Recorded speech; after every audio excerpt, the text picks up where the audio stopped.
Alright guys, how's it going? I just wanted to let you know that I'm going to be making new videos because herping season's coming up, and I got a new laptop so I can edit videos a lot easier, work in pictures, sound, whatever. But I just wanted to let you know this update is going to be not all my stuff, but some of the things that I got coming up in the future. Just highlight some animals and like kind of show you guys what I'm working with here. And then I should have field herping videos coming up in the near future. I'm out now. I found a couple things, nothing too crazy yet, but I will have some field herping videos up eventually. And subscribe if you guys like it. And thanks for checking out my videos. Alright guys, this is, I just got in on loan a mature male avicularia menatrix. So I just got him in today, so hopefully I'll be breeding him with my female. If I can get a little bit of focus on her in there. So trying for an egg sac.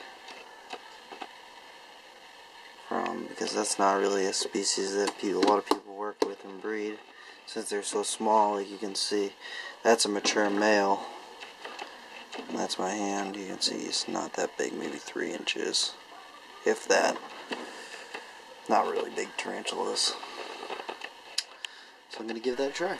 This is one of the another one of the uncommon avicularia species that I work with, Diversipes or Diversipes, however you want to say it. This is a mature female, and she's pretty cool. Not bad for handling either. I don't know if she'll want to come out. She's usually pretty picky about when she wants to come out and like actually have interaction time. Let me see if she'll want to come out. See, she does that thing where she points her abdomen at you.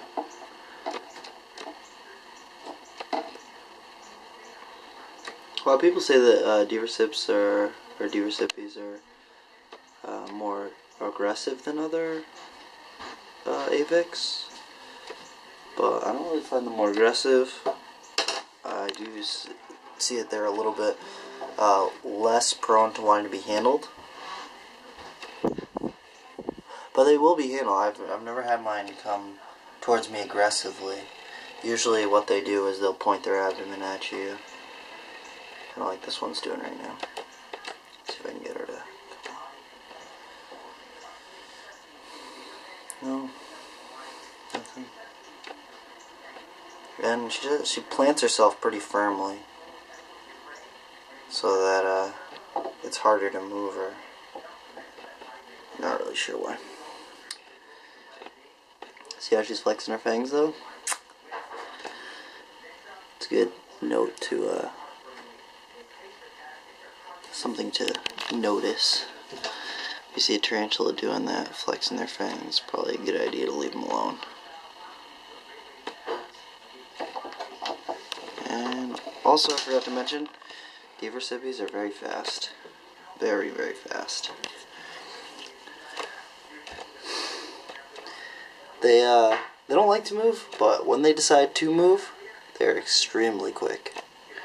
Let me actually get my flashlight so you might be able to see the colors a little better. Maybe a little bit, I don't know. They got like these purpley blue legs and feet, and then like reddish hairs on them. They're pretty awesome.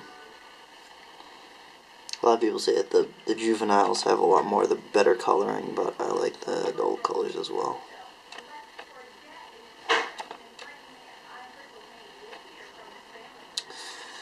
So I'm going to get her back.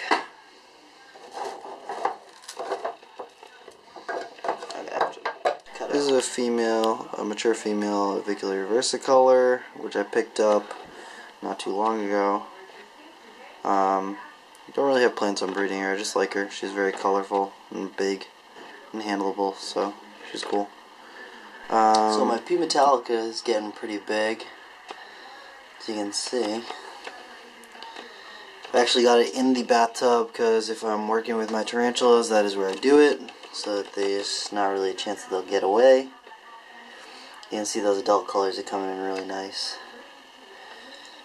I'm really pumped about this one. And I haven't really tried handling her in a while, just because I don't want to get her too agitated. But a lot of times with species, there's actually ways that you can read tarantulas pretty well if you watch them enough and whatnot. I've been working with tarantulas since I was 3 years old, so this genus doesn't really worry me that much. But that being said, you absolutely need to respect Poecilotheria, all the ornamentals. They're very potent venom tarantulas, and a bite from one would not be pleasant. I don't know if she's going to want to come out. Probably not. This is my Chilbrachys fimbriatus, Indian violet. It's evil. They web like crazy. Let's see, pull that away. Oh, this would be better. But they web like crazy. And they're also non too friendly.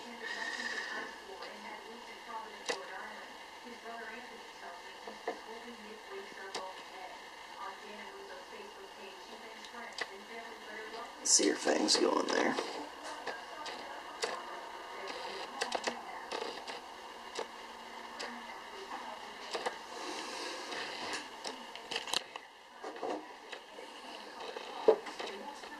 Yeah. Not to be messed with. I don't handle her. Or it. I haven't sexed it yet. But if I get it to go back in to its... Once it goes back into its tunnel, it'll be fine. They're a very cool species. Go on. Scoot, scoot. But, very cool. Okay, this is my Ephebopus marinus, my skeleton leg. This one is actually a male. And when he matures out, he'll be going to Netbug, because they've got some mature females. Let's see if I can get him. Come on here. Come on, bud. He is quite defensive. Oh. But you can see, I really like... well, I'm not even going to bother him anymore. But you can see he's also another heavy webber. Makes a nice little burrow down there. But they got really nice stripes on their front legs, and they actually are one of the species, I think they're the only species that has the urticating hairs on the pedipalps. Very interesting little tidbit. And just a little Brachypelma amelia. And this is Acanthoscoria geniculata, the giant white-kneed tarantula, who is always hungry. And probably not too friendly anymore. I've been handling it a lot, actually, and it hasn't really given me a problem until just the other day.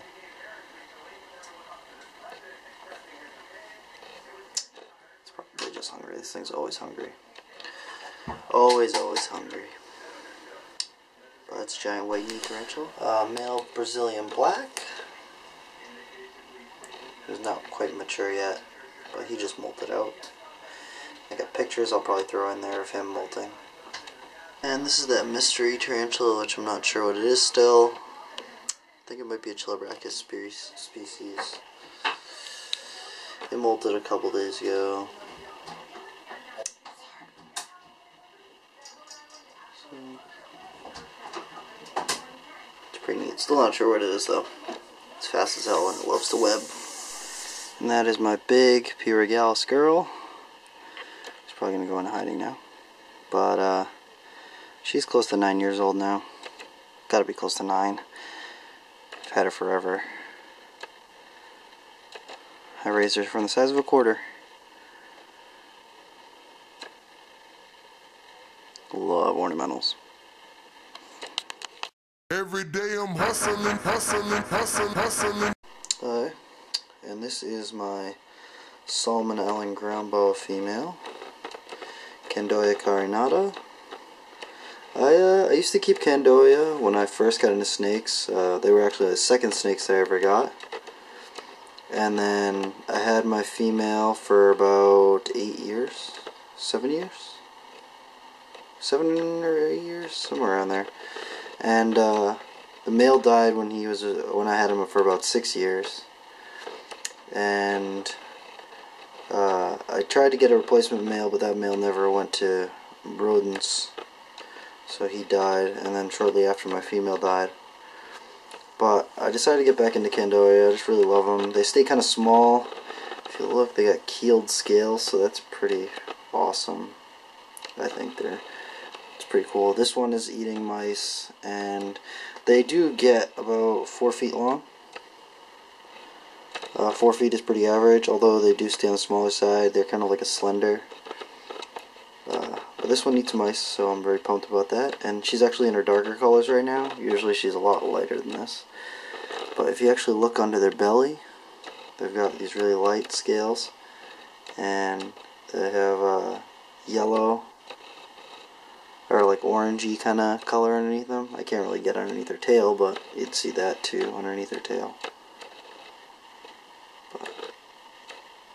Alright, and this is another member of the Candoia complex.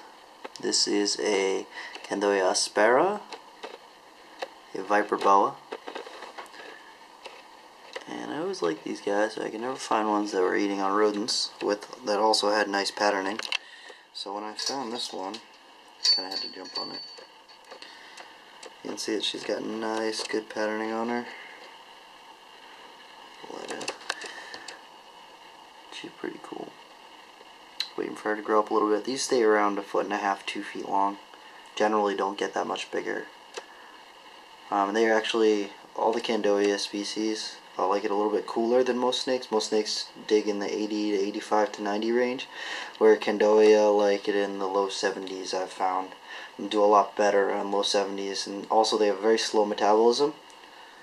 So they only eat once every like 2 weeks, week and a half, 2 weeks. And that can maintain a healthy body weight. Okay, this is this Funky Line Garden Amazon. I like to call them dark gardens, but people are going to call them what they're going to call them. Came from Matt Edgar, him and his buddy Brad are going to be breeding back this look back to the parents and to siblings to see if there's any like super form. I'm convinced that there's got to be something more going on with these. They change color from night and day. They get darker, lighter. They got crazy looking eyes, kind of like leopards do. And they're just like kooky looking snakes. And I just think they're really special looking. If nothing else, these are just like super cool looking Amazons. And in the same litter with these, he's produced solid red Amazons as well as some yellow patterned ones. And then a couple gardens that aren't quite this look, and then usually gets 3 or 4 babies that have this certain look to them. And I think it's just out of this world. Crazy stuff going on in the Amazon tree boa world. But I'm glad I got to pick this one up. I told Matt he's got something special with these, so hopefully he'll prove it right this season when he starts popping out babies. This is my stripe that came from Jason Chapman originally, and he's growing nicely, and he's tamed out a whole lot. I reach in and pick him up now. He's super chill. But you can kind of see that he's got this weird funked out aberrant patterning going down the neck, and then a nice stripe, and like this black, heavy black down the back end. So I picked him up. I didn't really know what I was going to breed him to, because this stripe line produced a whole bunch of crazy stuff when he bred it to, I believe it was a VPI stripe line, or no, blood cell stripe line animal. And so he produced some crazy like blotched, almost like ivory blood python looking things. And then I hadn't seen any females available. Jason didn't have any available. So I actually found another one that had a similar look going on. She's got that crazy red coloring in the neck all the way down. She's got, if you look, she's got that speckling in there, which the one I got from Jason has, and she's got this crazy nice stripe. And when he was younger, he had a lot of this same darker looking striping going down the back, and it gets darker with age. And then the yellow starts to come in the stripe itself, and then a little bit of the blushing down the sides. So this girl is going to go with him in a couple years. Hopefully produce some more crazy, splotchy, kooky looking babies. I'm really excited about picking her up. And after that, I will probably be putting her to a different male that I picked up from Matt Minatola. A lot of people who know me on Facebook, I highly recommend them. Crazy stripes, some of the nicest striped Borneos out there. He also works with a bunch of other genes, but he's most known for his striped Borneos. And then I picked up this little one. Look at that white outlining, crazy colored head, not to mention the patterning on the head. His eyes are just awesome. And then a little bit agitated but you can see that crazy marbling up the sides, like absolutely crazy. And nice striping going down the back, so that boy should go to that other girl when times come. You can see, look at that head. He'll calm down, but check out that head. Nice little dude. Let's see if I can get him to... Doesn't like being out on a flat surface like that. You can see once he's in my hand. Focus? No. And focus. Come on.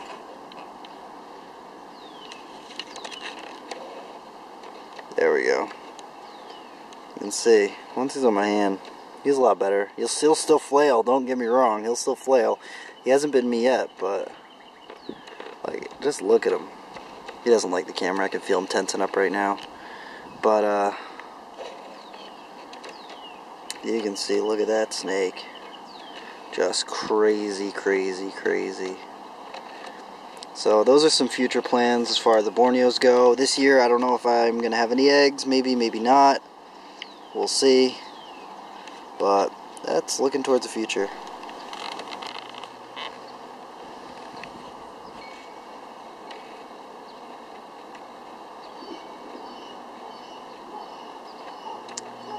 And that is my bloodpythons.com bank of blood. Bankla is an island locality, and she is just starting to get her colors right now. She's 2 years old, a little over 2 years old, and a little over 3.5 foot, about 3.5 foot. Yeah, she is just one crazy awesome blood python. Super clean. That's why when I recommend people bloodpythons.com, you can see high quality animals. Look at that color. And she's just starting to come into her color too. I think she's going to be more of a pink than a red, but give it a little bit more time before I put the decision on that. But check out that blood python. That's what a blood python's supposed to look like. Every day I'm hustling, every day.